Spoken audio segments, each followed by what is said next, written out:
ہدایت کیا ہے؟ اکثر لوگوں کے ذہن میں یہ سوال ابھرتا ہے کہ ہدایت تو اللہ کی طرف سے ہوتی ہے، یعنی اللہ جسے چاہتا ہے ہدایت دیتا ہے، جسے چاہتا ہے گمراہ کر دیتا ہے، تو ہماری گمراہی یا ہماری ہدایت اللہ کی طرف سے ہے۔ تو یہ سوال جو ہے وہ یہ کہتے ہیں اس میں لوگوں کا کیا قصور؟ تو سب سے بڑی بات یہ ہے کہ ہدایت اور شعور ساتھ ساتھ چلتے ہیں۔ شعور یہ ہے، یعنی ہدایت تب ملتی ہے جب انسان کو شعور ہوتا ہے اچھے اور برے راستے کا۔ جب انسان فرق کر پاتا ہے اپنے شعور سے کہ یہ اچھا راستہ ہے، یہ برا راستہ ہے، اور میں نے اچھے راستے کو اختیار کرنا ہے اللہ کی رضا کے لیے، اور برے راستے کو چھوڑنا ہے اللہ کی ناراضگی سے بچنے کے لیے۔ اب لوگ کہتے ہیں کہ یہ شعور جو ہے اس کا احساس کیسے ہو سکتا ہے؟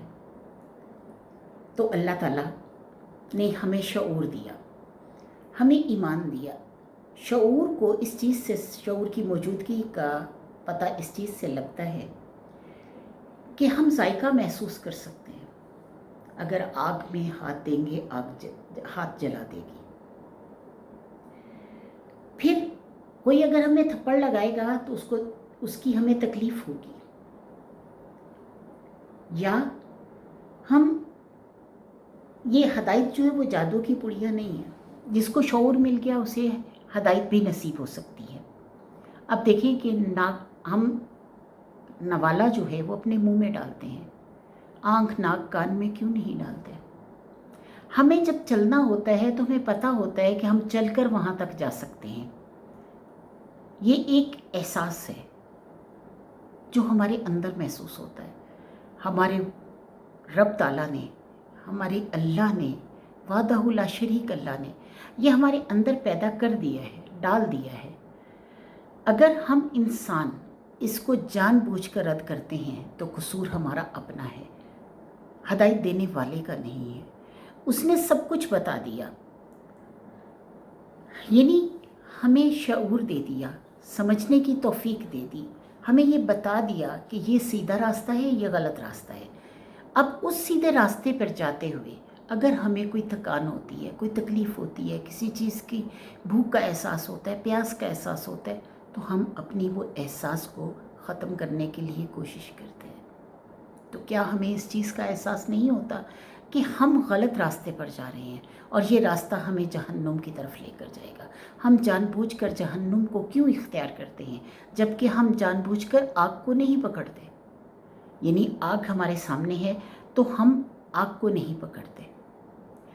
ہدایت کا یہ راز صرف وہی پا سکتا ہے جو اپنی روح شیطان کو نہ بیچے، اپنی روح کو اللہ کی رضا کے لیے فروخت کر دے، جو کہہ دے کہ میں نے رب تعالیٰ کی رضا کے لیے اپنے آپ کو بیچ دیا۔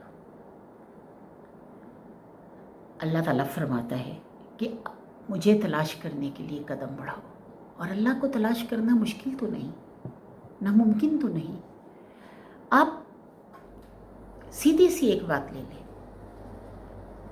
آپ ایک پارک میں چلے جائیں، آپ کے گھر کے نزدیک اگر درخت ہیں تو اس پہ چلے جائیں۔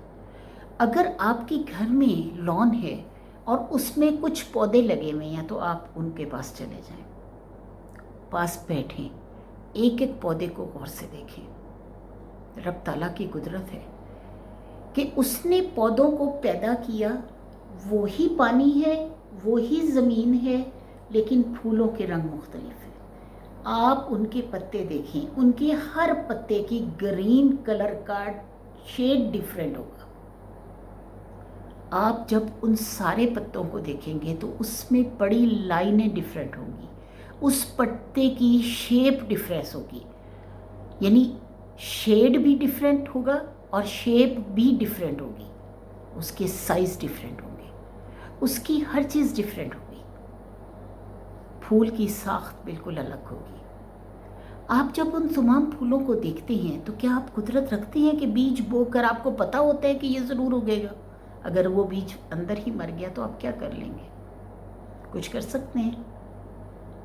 تو رب تعالیٰ کی یہ ہدایت جو ہے وہ اللہ تعالیٰ اس کو دیتا ہے جو بیج بوتا ہے، اپنی نیت کو استعمال کرتا ہے، اپنے رب تعالیٰ کی طرف چلنے کے لیے اپنے آپ کو مطلب پوری طرح تیار کرتا ہے، وہ یہ کہتا ہے کہ میں اپنے رب کی رضا کی تلاش میں ہوں، دنیا میرے پیچھے آئے گی اگر میں سامنے دیکھ کر اپنے رب کو اپنے سامنے رکھ کر چلوں گا۔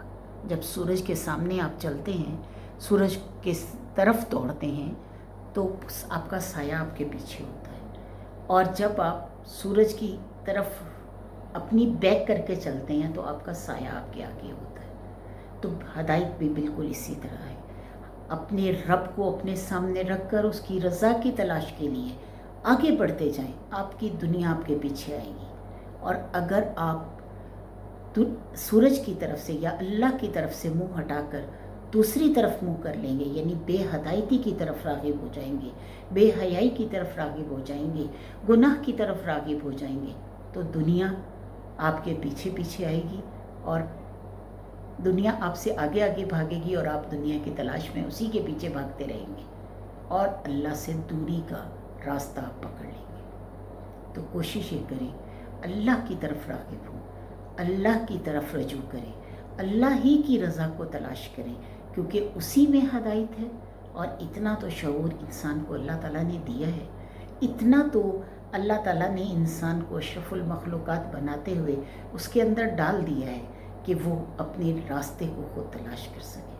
تو جب تک ہم ہدایت کا راستہ نہیں پکڑیں گے، جب تک ہم وہ ٹکٹ نہیں لیں گے جس ٹکٹ کا نام ہے لا الہ الا اللہ محمد رسول اللہ، جو اور اس کی طرف ہم اس بس پہ نہیں چڑھیں گے، اس جگہ پہ نہیں چڑھیں گے، تو اس وقت تک اس راستے پر نہیں قدم رکھیں گے، اس وقت تک ہم رب کی رضا کے کبھی بھی دعوے دار نہیں ہو سکتے۔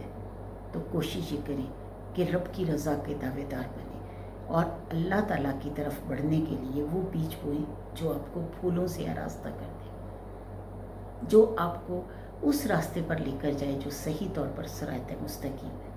اللہ سے مدد مانگتے رہیں، کہتے رہیں اہدنا الصراط المستقیم، اے اللہ مجھے سیدھا راستہ دکھا۔